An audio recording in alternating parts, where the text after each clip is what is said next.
That night, we summoned something, and we couldn't send it back. Worse, we mocked it.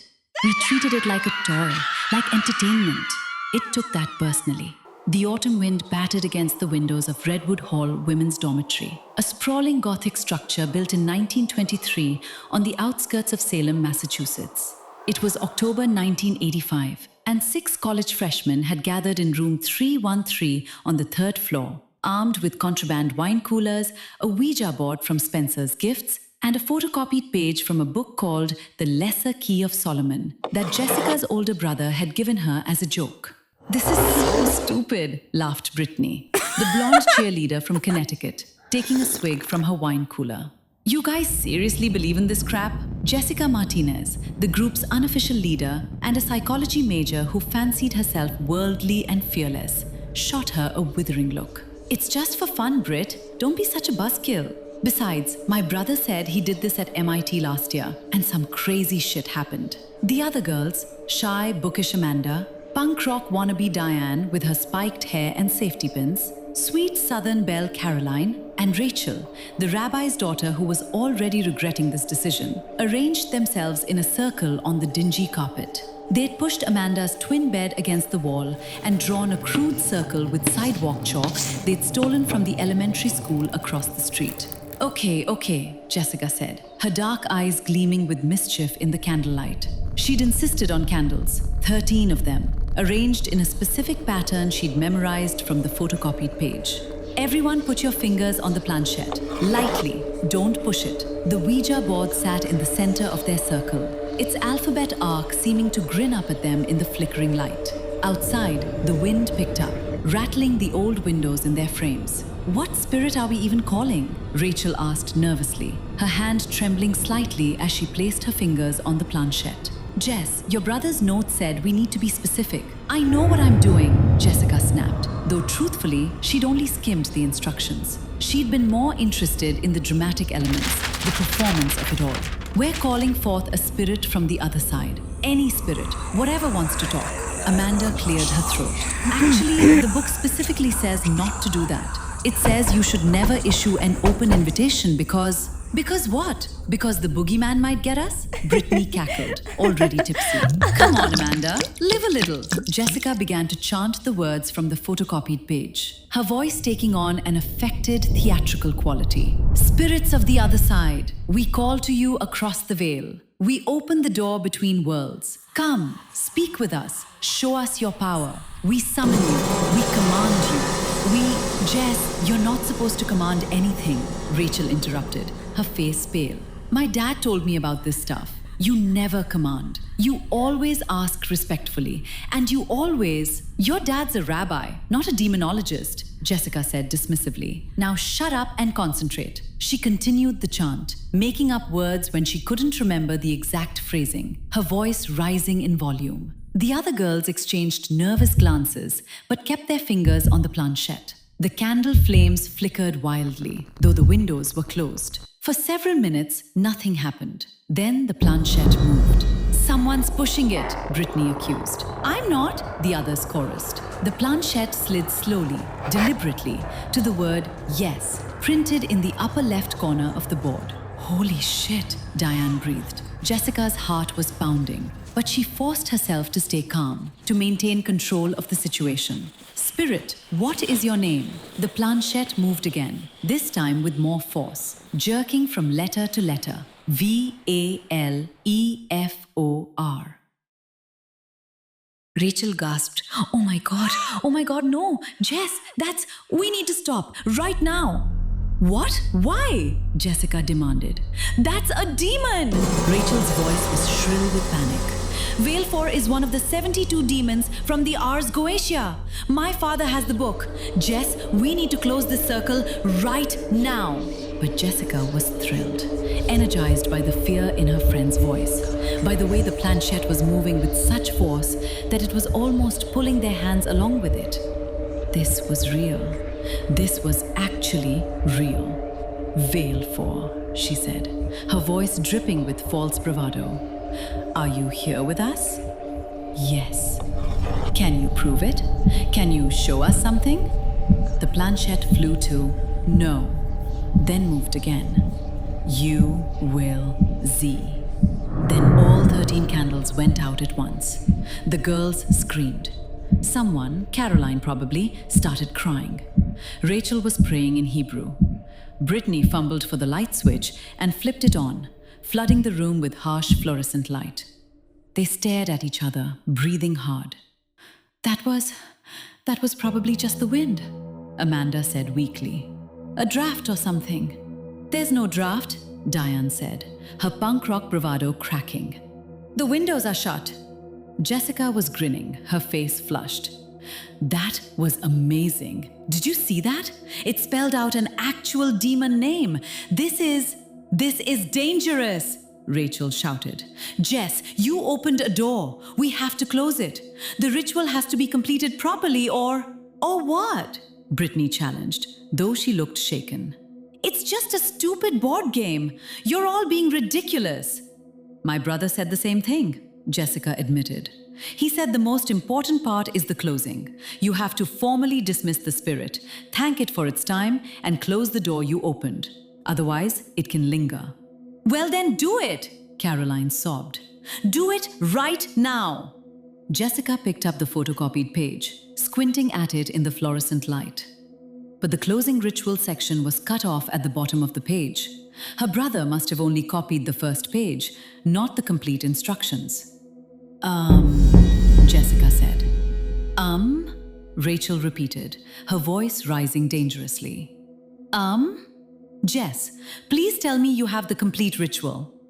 I have most of it. Look, we just do what people do in movies, right? We say, Veil 4, we dismiss you. Go back where you came from. We close this door. Goodbye. That should work. They relit the candles with shaking hands and placed their fingers back on the planchette.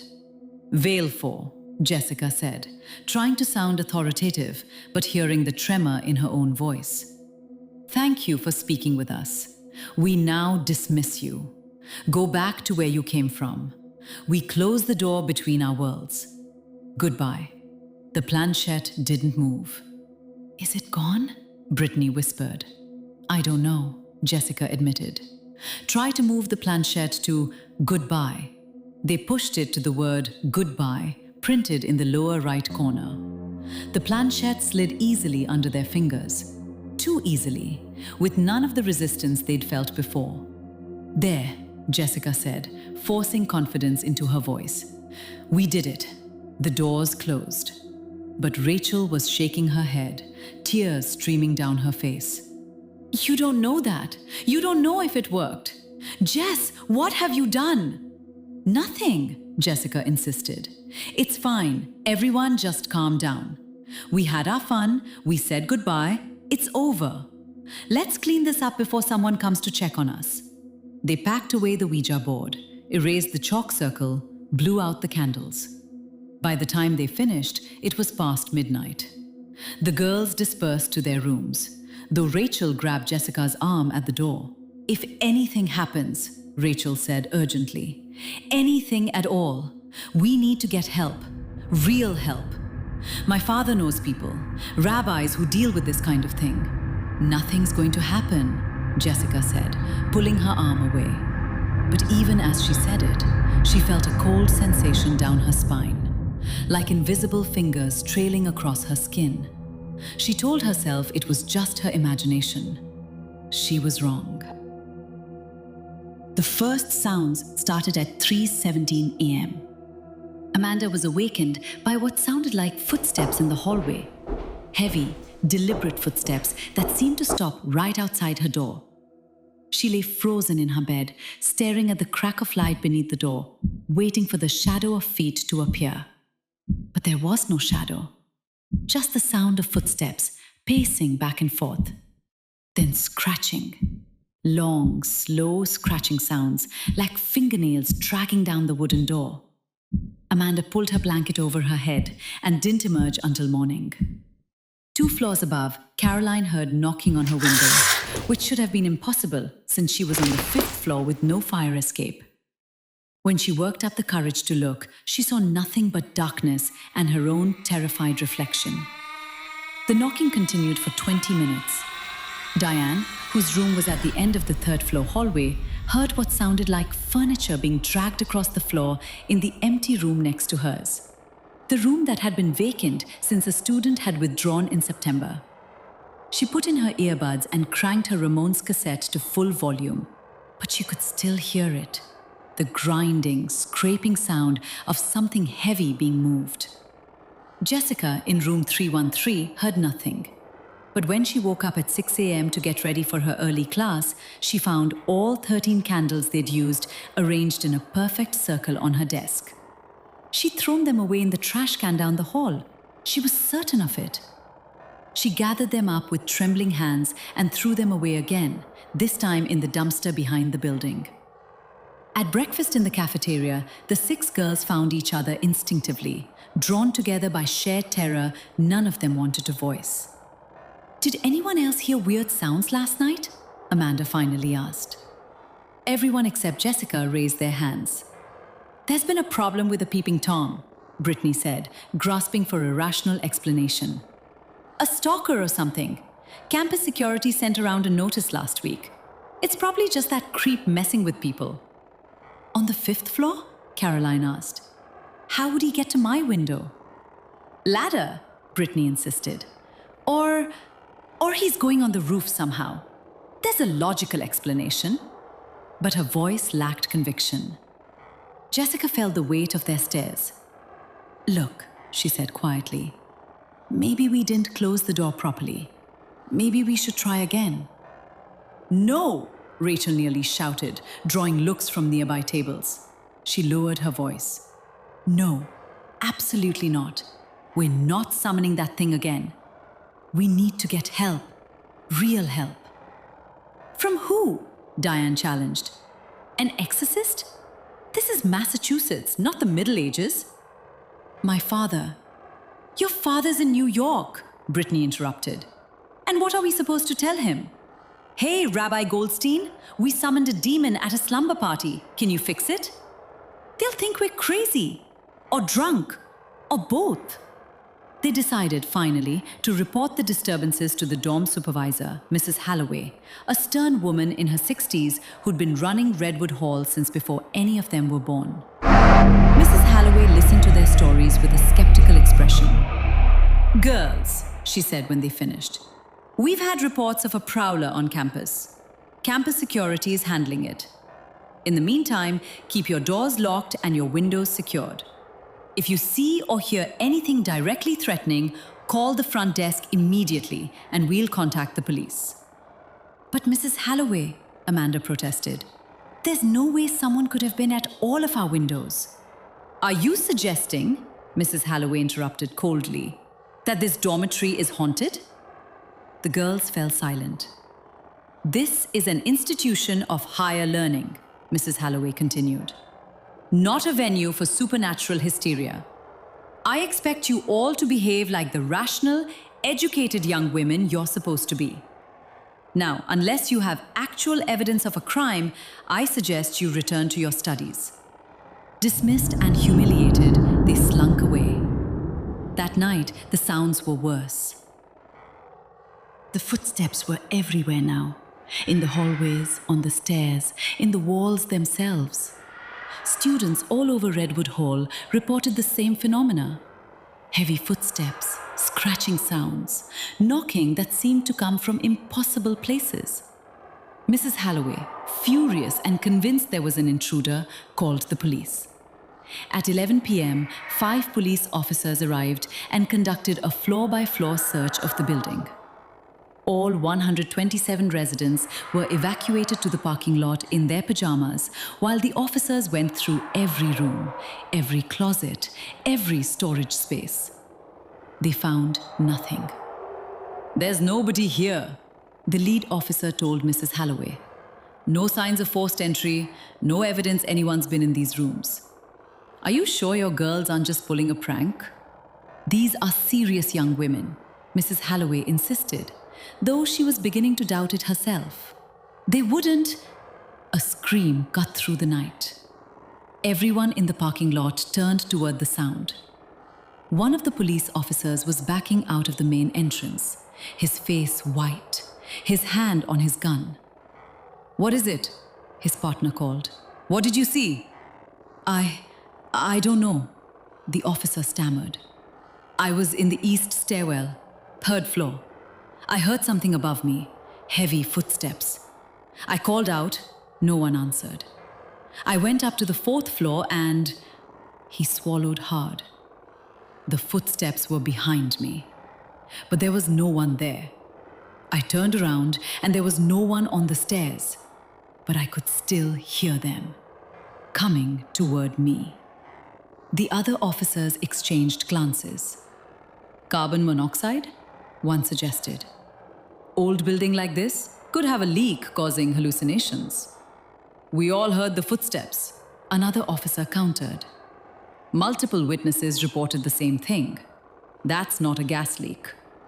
They searched for another hour, but found nothing that could explain the sounds.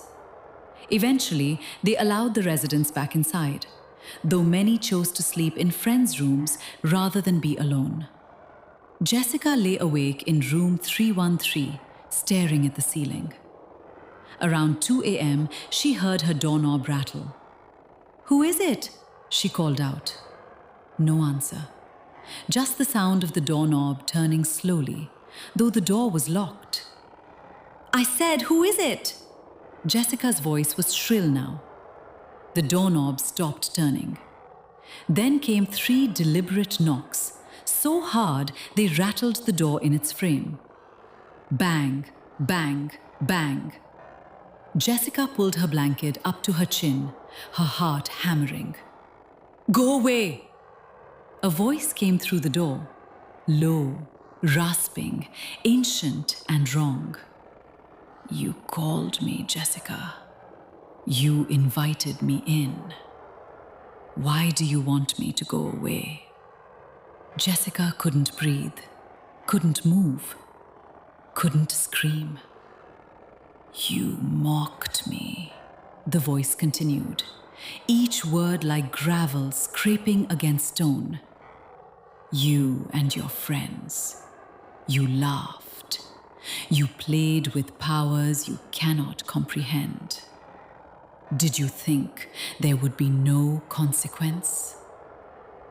"I'm sorry," Jessica whispered. "We didn't know. We didn't mean..." "You commanded me." The voice rose to a roar that seemed to shake the walls.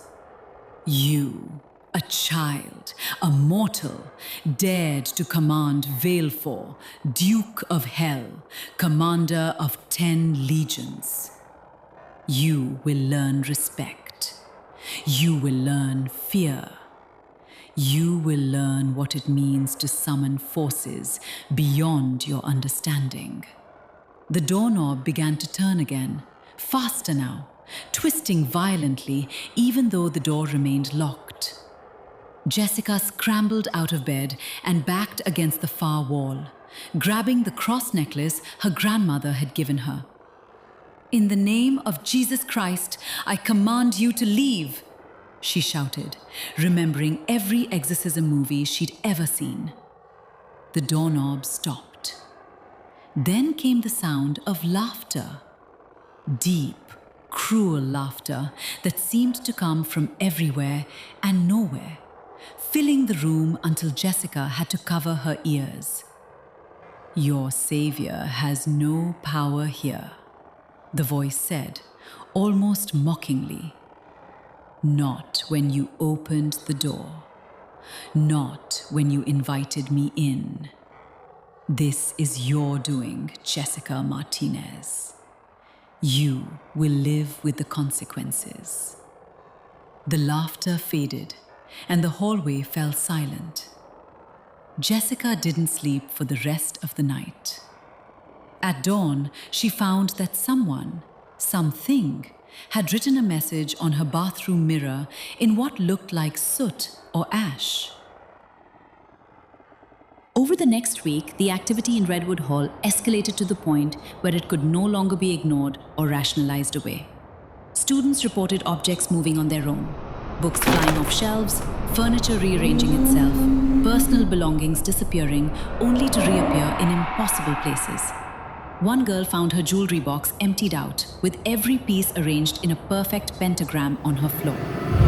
The temperature in certain rooms would drop suddenly, plummeting from comfortable to frigid in seconds. Girls would see their breath misting in the air, even though the heating system was working perfectly. But the worst were the apparitions. Multiple students reported seeing a figure in the hallways, a tall, impossibly thin shadow that seemed to exist at the edge of perception. If you looked directly at it, it would vanish, but in your peripheral vision, you could see it clearly. A darkness in the shape of a man with eyes that gleamed like hot coals. The 6 girls who had conducted the séance were suffering the worst of it. Brittany woke up one night with deep scratches down her back, 4 parallel lines as if raked by claws. They burned like acid, and no amount of medicine seemed to help them heal. Caroline's roommate moved out after waking up to find Caroline levitating 3 feet above her bed. Her eyes rolled back in her head, speaking in a language that sounded like multiple voices layered over each other. Diane's door would lock itself from the inside, trapping her in her room for hours until she finally broke the doorknob with a hammer she kept under her bed. Amanda stopped sleeping entirely. Every time she closed her eyes, she had visions. Terrible visions of suffering, of burning, of torture chambers that existed outside of time. She lost 15 pounds in a week. Rachel tried to pray, but every time she did, she would feel something cold and heavy pressing down on her chest, cutting off her air until she stopped. And Jessica was slowly losing her mind.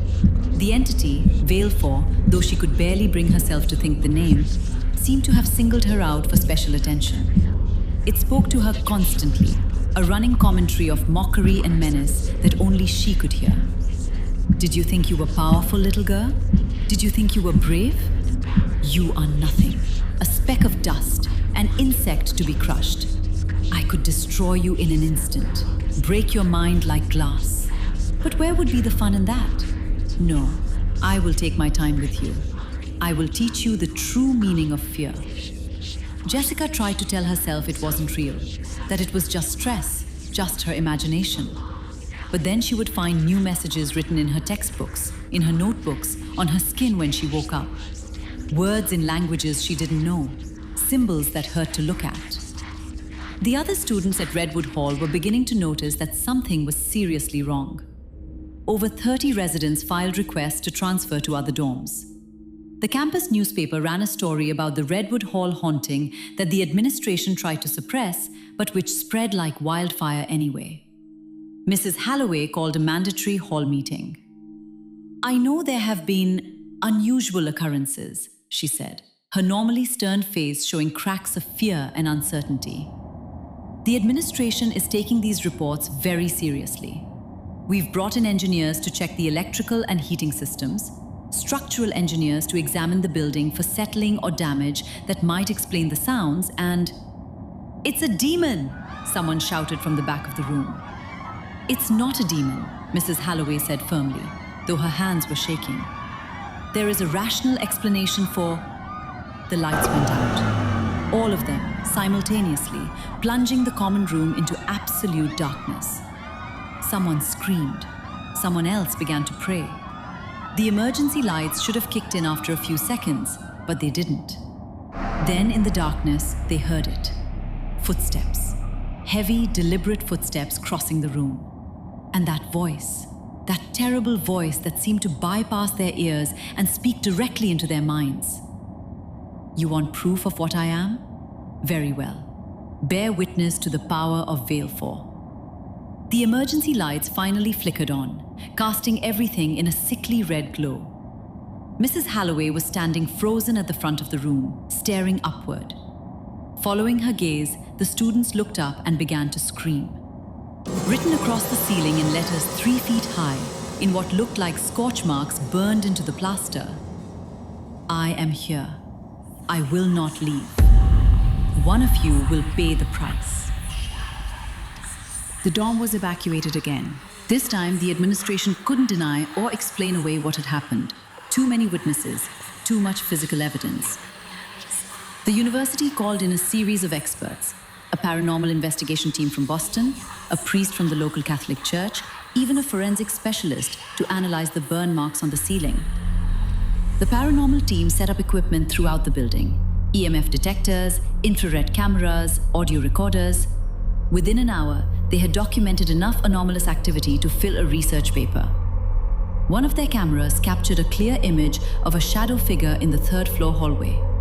When they showed the photo to the 6 girls, Rachel immediately identified it. "That's him," she whispered. "That's Valefor, or at least one of his forms. My father showed me drawings once from old grimoires. That's him."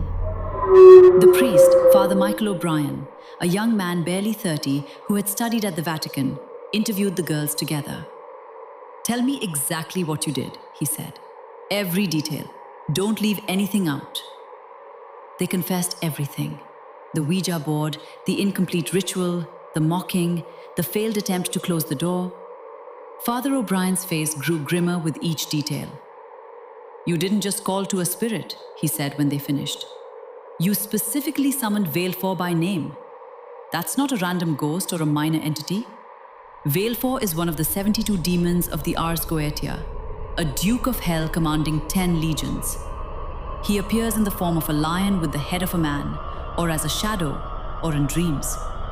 He's known for his cunning, his cruelty, and his love of tormenting those who summon him improperly." "Can you exorcise him?" Jessica asked desperately. "Can you make him leave?" Father O'Brien hesitated. "Exorcism is for possessions, when a demon inhabits a person. What you're describing is a haunting, possibly with elements of oppression. The demon isn't in anyone. It's attached to this place because you opened a door and didn't close it properly." He paused. "There are rituals that might work: banishment prayers, holy water and blessed salt to create protective barriers. But what?" Diane demanded. "But Valefor was summoned by name, with intent, and then commanded. He's angry. Demons of his rank don't take kindly to being disrespected by mortals. He's not just haunting this place, he's punishing you. And punishment, for a demon, can mean possession, madness, or worse." "We have to try," Amanda said. "We can't just let him stay here tormenting people." Father O'Brien nodded. "I'll perform a cleansing ritual tonight. But you 6, the ones who summoned him, need to be present. You opened the door. Your participation in closing it is essential. And I need you to understand, this is dangerous. If the ritual fails, if we anger him further, there could be consequences." They gathered in room 313 at midnight, the same room where it had all begun. Father O'Brien had spent hours preparing, painting protective symbols on the walls with blessed oil, placing lines of salt across the doorway and around the circle where the girls would sit, setting up 7 candles blessed in a church that was built on consecrated ground. The paranormal investigators had set up their equipment outside the room, documenting everything. The 6 girls sat in a circle in the center of the room, holding hands. Despite their terror, they had all agreed to participate. This was their fault. They had to fix it. Father O'Brien stood just outside the circle, wearing his clerical collar and holding a crucifix in one hand, a worn leather-bound book in the other. "Before we begin," he said solemnly, "I need you to understand what we're about to do. We're not just asking the demon to leave. We're attempting to forcibly close the door you opened and banish Valefor back to wherever he came from. He will resist. He will fight. He may try to possess one of you to stay in this realm. If that happens, do not break the circle. No matter what you see or hear, do not break the circle. Do you understand?" They nodded, though Caroline was already crying. Father O'Brien opened the book and began to read in Latin. The words were ancient, powerful, resonating with an authority that seemed to push against the very air in the room. For several minutes, nothing happened. Then the temperature dropped so fast that frost formed on the windows. The candles flickered wildly, but didn't go out. Father O'Brien had blessed them specifically to resist supernatural interference. And then he appeared. The shadow in the corner of the room took form, growing taller and more solid until it was undeniably there. A figure perhaps 8 feet tall, impossibly thin, with skin like charred wood and eyes that glowed like embers. When it smiled, they could see rows of teeth like broken glass. "Still commanding me, priest." The demon's voice was like knives scraping against stone. "Still think you have the authority to send me away?" Father O'Brien's voice didn't waver as he continued reading the prayers of banishment. But sweat was pouring down his face. "I was summoned," Valefor continued, beginning to circle the room just outside the girl's circle. "By name, with intent." The door was opened. It cannot be closed without a price. "In the name of Jesus Christ, I command you to return to the pit," Father O'Brien shouted, holding up the crucifix. Valefor laughed. That same terrible laugh Jessica had heard through her door. "Your carpenter god holds no sway here. This door was opened by human will. It can only be closed by human sacrifice." "No," Rachel whispered. "No, that can't be true." "Can't it?" The demon stopped in front of Jessica, leaning down until its burning eyes were level with hers. "You opened the door, child. You commanded me. You mocked me. Did you think there would be no price for your arrogance?" Jessica tried to look away but found she couldn't. Those eyes held her, trapped her. "One of you will pay," Valefor said softly, almost tenderly. "One of you will come with me. That is the price to close the door. Choose now, or I choose for you." "Don't listen to him," Father O'Brien commanded. "He's lying. He has no power to make such demands." "Don't I?" Valefor turned to face the priest. "Look at your book, holy man. Look at the words of banishment. See how they fail." Father O'Brien looked down and his face went white. The words on the page were changing, shifting, becoming unreadable. "The door stays open," Valefor continued, his voice rising, "until the debt is paid. Until one of these children who dared summon me pays the price for their arrogance. Pain for their mockery. Blood for their disrespect. A soul for the door." The walls began to shake. The symbols Father O'Brien had painted started to smoke and peel away. The protective circle of salt was breaking apart, the grains scattering as if blown by an invisible wind. "Jessica Overforsuch," Valefor said, "commanded me. Jessica will pay." He reached out with one impossibly long arm, his burned fingers stretching toward Jessica's face, and Rachel broke the circle. She leaped to her feet, placing herself between Jessica and the demon. "No!" she screamed. "Take me instead. I knew what we were doing was wrong. I knew and I didn't stop it. If someone has to pay, let it be me." "Rachel, don't!" Jessica sobbed, trying to pull her back. But Rachel had already stepped forward outside the broken circle. Valefor tilted his head, studying Rachel with those burning eyes. "Interesting," he said. "The rabbi's daughter, the one who knew the danger, the one who tried to warn them. You offer yourself in place of the guilty party?"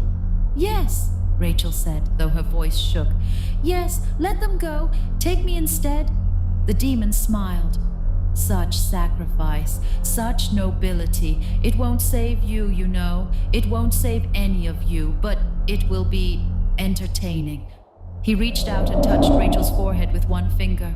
Rachel screamed, a sound of pure agony that went on, far longer than human lungs should have been able to sustain. Stop it! Father O'Brien threw holy water at the demon, reciting prayers of protection, but Valifor didn't even acknowledge him. Rachel's screams finally stopped. When she opened her eyes, they were no longer her own. They glowed with the same ember light as the demon's. No, Amanda whispered in horror. Oh God, no, he's possessing her. Rachel's body began to convulse. Her back arched at an impossible angle. Her limbs bent in ways joints weren't meant to move. And then she began to speak in that terrible voice, that chorus of suffering. You want me gone? You want the door closed? Then close it yourselves. Send her through. Send her to me. Let Jessica Martinez cross the threshold she opened, and I will depart this place. Rachel's body collapsed to the floor, unconscious. Father O'Brien rushed to her side, checking her pulse. She's alive, but barely. The possession, it's killing her. Her body can't sustain it. What do we do? Brittany sobbed. Oh God, what do we do? Jessica stood up slowly. Her face was deathly pale, but strangely calm. I do what I should have done from the beginning, she said quietly. I take responsibility. No, Diane said fiercely. Absolutely not. We're not sacrificing anyone. There has to be another way. There isn't, Jessica interrupted. You heard him. The door stays open until the debt is paid, until I pay. Rachel tried to substitute herself, and look what happened. He's killing her. How long before he kills all of us? How long before he kills everyone in this building? She walked to the door, stepping over the broken salt circle. Jess, don't, Amanda pleaded. Please, we'll find another way. We'll find someone who knows more, who can... There's no time. Jessica turned to look at her friends one last time. She was crying now, tears streaming down her face, but her expression was resolute. I'm sorry. I'm so sorry for all of this. I thought I was being brave and smart, and I was just being an arrogant idiot. This is my fault. Mine alone. The door. Valifor's voice echoed through the room, though Rachel's unconscious body didn't move. Choose the door, Jessica Martinez. Jessica looked around the room. There were 3 doors. The door to the hallway, the door to the bathroom, and the door to the closet. Something in her gut told her which one. The closet door stood slightly ajar, and beyond it was not the cramped space filled with clothes and shoes that should have been there, but darkness. Absolute, impenetrable darkness that seemed to swallow light. If I go through, Jessica said, her voice steady despite her tears, you'll leave this place? You'll release Rachel? You'll close the door and never come back? You have my word, Valifor said, and there was something almost respectful in his voice now. The debt will be paid. The door will close. Your friends will be free. Jessica looked at Father O'Brien. Is a demon's word worth anything? The priest's face was anguished. Don't do this, Jessica. There has to be another way. Is his word binding? Jessica insisted. Father O'Brien closed his eyes. Yes. If a demon gives its word in the presence of a priest and witnesses, the bargain is sealed. He must honor it. But Jessica? Then it's done. Jessica walked toward the closet door. With each step, she felt a cold wind pulling at her, emanating from that impossible darkness. Jessica, no! Caroline screamed. Jessica paused at the threshold and looked back one final time. Tell my parents. Tell them I'm sorry. Tell them I love them. And please, please don't blame yourselves for this. It was my choice, my arrogance, my price to pay. She took a deep breath, closed her eyes, and stepped through the door. Scream before the closet door slammed. Scream before the closet door slammed shut. For several seconds, no one moved. Then Rachel gasped and sat up, her eyes her own again, the ember glow gone. Where am I? What happened? She looked around wildly. Where's Jessica? The room was silent. Father O'Brien rushed to the closet and yanked open the door. It was just a closet. Jessica's clothes hanging on the rack, her shoes on the floor, no impossible darkness, no portal to hell, no Jessica.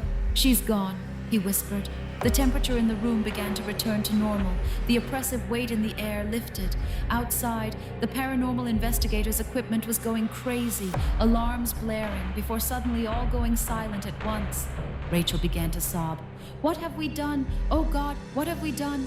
They searched for Jessica for days, then weeks. The police were called. The FBI got involved. Jessica Martinez had vanished without a trace from a locked dorm room with witnesses present. No body was ever found. The investigation concluded eventually that Jessica had suffered a mental breakdown from stress and had somehow escaped the building and run away, though no one could explain how she'd gotten past all the witnesses, past the investigators' cameras, past everything. Redwood Hall was blessed by 3 different clergy members from 3 different faiths. The paranormal activity stopped completely. The building was deemed safe, though it took months before students would willingly live there again. The remaining 5 girls from the seance all dropped out of college within the semester.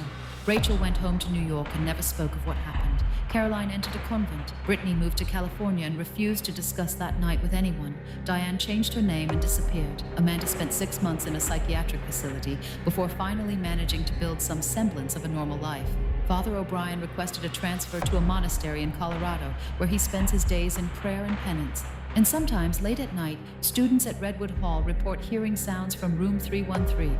Not the heavy footsteps or the scratching that plagued the building during the haunting. No, they hear something worse. The sound of a young woman screaming. Screaming in agony, screaming in terror, screaming forever in the darkness beyond a door that should never have been opened. The door to room 313 has been sealed. The university says it's due to structural concerns. But everyone who was there that night knows the truth.